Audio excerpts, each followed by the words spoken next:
in the U.S., your wife could participate in a gangbang, divorce you, and still get paid alimony. Well, Steve Harvey's wife just cheated on him with like their personal chef and their butler or whatever, or the driver or something. And now she wants like $400 million for their divorce. It just sounds like victim whining to me. Like, I think you guys have to step up and be confident that you're picking the right woman. Well, don't root the butler. I should explain root. Root means in Australia. But you're removing hold on. But you're removing all accountability from women. Like, no, I'm not. So step up, pick the right woman, but if she ends up cheating on, like, well, is that like still your fault for not, like, in people Steve cheat? Harvey's situation, I feel like it's different because she had like 2 different relationships before then, and one of them was in jail. And Steve Harvey took in her she already had kids before him. Okay. So lots of red flags that he ignored. He picked one. Like, he took her in, took her kids in, adopted her kids, but she was messing with him while she was still with somebody else. I think he went to, that's why she started messing with him. But she already had kids by the dude who went to jail. Yikes, dude. If the guy cheats, does the girl get more money than half? What's that? If the guy cheats, should the woman get more money sure than half? I think so. I think so. I do know, okay, like, if there's infidelity, yeah, that would not preclude you as the cheating partner from getting alimony. So then if the other way around was true, like the woman made more money in the relationship, then you would agree for the same sort of terms where if the man were to cheat, the man should not get any money? Well, okay. I can talk about what what ought to be, like what in should your be. Perfect world, like what's most ethical. Oh, in my perfect world. If you're king of the world. If there's infidelity, then I don't think I think that'd be a fair reason to not be subject to alimony, whether you're the man or the woman. Yeah, I think both goes sides. both ways. That makes sense. But the reality is that, I mean, I think it's something like 97% of alimony payments go from men to women. So I mean, I think everyone should get a prenup, and if you cheat, you should not get a payout. Both ways, pretty straightforward. Sure, but I mean, and also, but okay, to bring it back to Alex, just point of clarification, because you mentioned commitment. I am perfectly prepared to have a long-term or lifelong monogamous relationship with a woman. What I'm not prepared to do is to needlessly involve the state with my love life. I don't want to allow the state to be judge, jury, and executioner over my hard-earned resources and money in the event of a divorce. So, like, the U.S. court system has very strong bias against men, and if there were changes made to the court system to better protect men from financial ruin in the event of divorce, then I might be a bit more obliged to get married. But until then, I don't sign contracts that don't benefit me. What would they need to change, like to benefit, or to at least equal the playing field? So, okay, there's a couple things. I think one, there needs to be like just a base cap on child support. So it doesn't matter, like, if whatever the bare minimum it takes to raise a kid, you can adjust for cost of living of that city or whatever. There's no world where if you choose to divorce someone and they're a high earner, that you should be getting, you no longer get the benefit of the lifestyle that person brings. So you get bare minimum child support. There should be a cap on child support. You should not be getting $400,000 a month in child support. When it comes to alimony, same thing. There are certainly good arguments for alimony. For example, if the woman, she chooses to disregard pursuing a career to be married to you and to have kids, it makes sense under those circumstances that as the guy, you should support your ex-wife. However, there ought to be a cap to alimony. And if she's involved with another guy, she gets remarried, then alimony should cease. Yeah.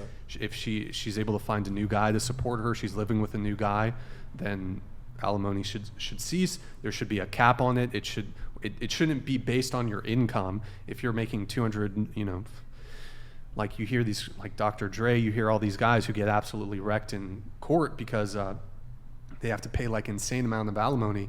If you choose to leave your partner, if you choose to initiate a divorce, you should get there should be a cap. I think the problem with the cap, though, is if you live in that person's house or you own a couple of houses or whatever the situation is, particularly in relationships where there's a lot of money involved, if you live in a house that's still on a mortgage, you're going to need that exorbitant amount of money to pay it off. So it has to be a case by case. Well, if the primary breadwinner keeps the house, then I don't know, they go to a apartment. The divorcee. I guess it depends on like how bad the divorce ends. Because some divorces, you just realize, I don't love you anymore. Or it's a horrible situation. Is that is not being in love with somebody a good reason to get a divorce? No. I absolutely think so. Absolutely not. And in fact, I think it's inevitable that there will be times in a marriage where you're not in love with the other person, but that is the purpose of marriage. Not me, I'm a DILF. So that you can't just walk out like that. That commitment is what's supposed to drive you. So that even in the lulls, even in the low points, you're still committed to that person. Well, yeah, what are the vows? Till death do us part, in sickness and in health. It says nothing about I'm bored. Yeah, I'm feeling a little bored. I guess I can leave. And I just seen the research today. Some additional research came out that said 54 with infidelity, 54% of women cheat because they're unhappy.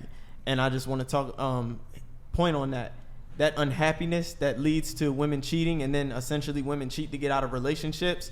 That just speaks to how, unstable that marriages typically are and how they operate on the whim of a woman's emotions, because women initiate divorce at a higher rate than men do. So that commitment that's made for sickness and in health till death do us part, that commitment is supposed to be honored. So when a woman feels that she doesn't love her husband anymore, or she's bored, or whatever the case may be, those principles are supposed to stand. Those pillars of those principles are supposed to stand. She's supposed to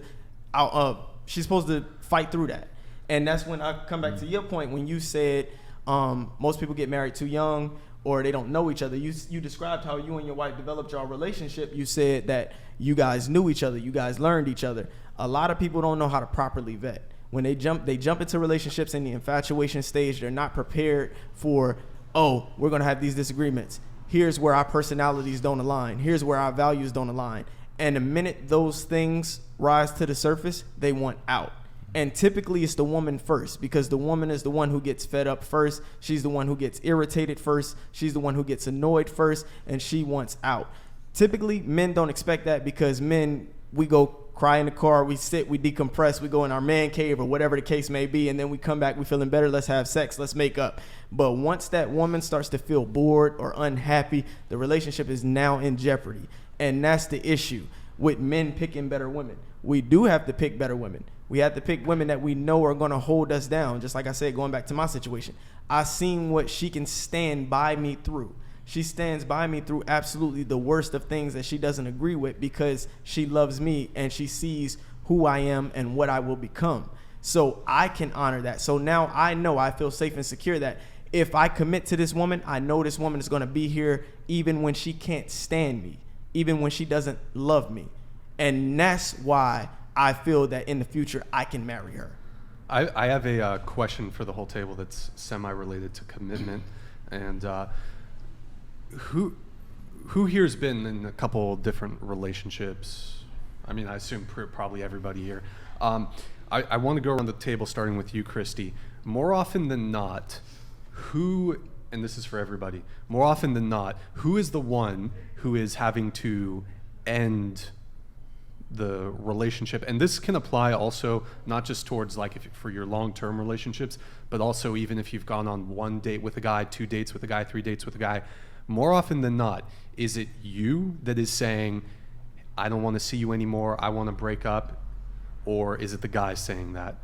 If you had to attribute maybe a percentage to it, or just more often than not, is it the guy or the girl? No, we'll come to that later. I'm just kidding. Okay, so out of my actual relationships that I count, because you know how you have you've dated exes and then you have girlfriend, boyfriend kind of exes. So actual real relationships, it's usually me, because I come to the conclusion that he's not my soulmate and I'm in a relationship to get married, and there's no point of wasting either of our times if I know that it's not going to get to marriage. And sure. I don't want to marry the wrong person. I don't want to settle when it comes to that because I don't want to get divorced. I'm married. Once I'm married, I'm in it for the long haul. Yeah. I don't want to put my kids through divorce. So usually it's you ending it. Okay. Yeah, but with that being said, when it comes to just guys that I've like casually dated to see, like think it might go somewhere. Maybe you're talking to someone for a couple months, thinks it's gonna go somewhere, doesn't officially go somewhere. It's usually the guy that.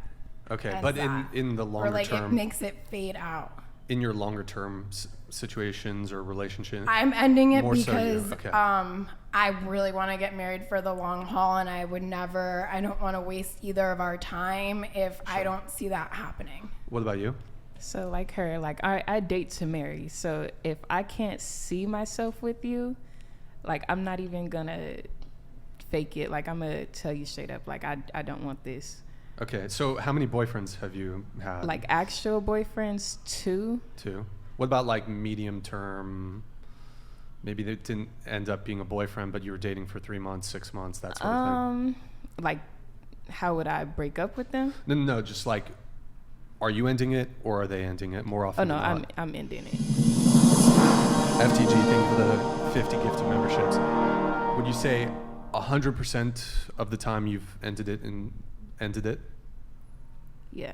Okay, what about you? I would say it's been a pretty even split. 50-50? Yeah, okay. more or less. I would say, even just in general, not just me, but women just are the ones to end things. Oh. What were you talking about? Like breaking up more more often than not. No, yeah, men don't really like leave that much. Like, men don't like leaving. Yes, okay. Because if you have like a woman that is doing whatever you need to, like, there's no point of leaving her. It's like you're just gonna go with other women. You're gonna do whatever you need to do. You're gonna hope she doesn't find out. And come but back. They're not gonna leave. So Sure. at the end of the day, like a woman is gonna end it.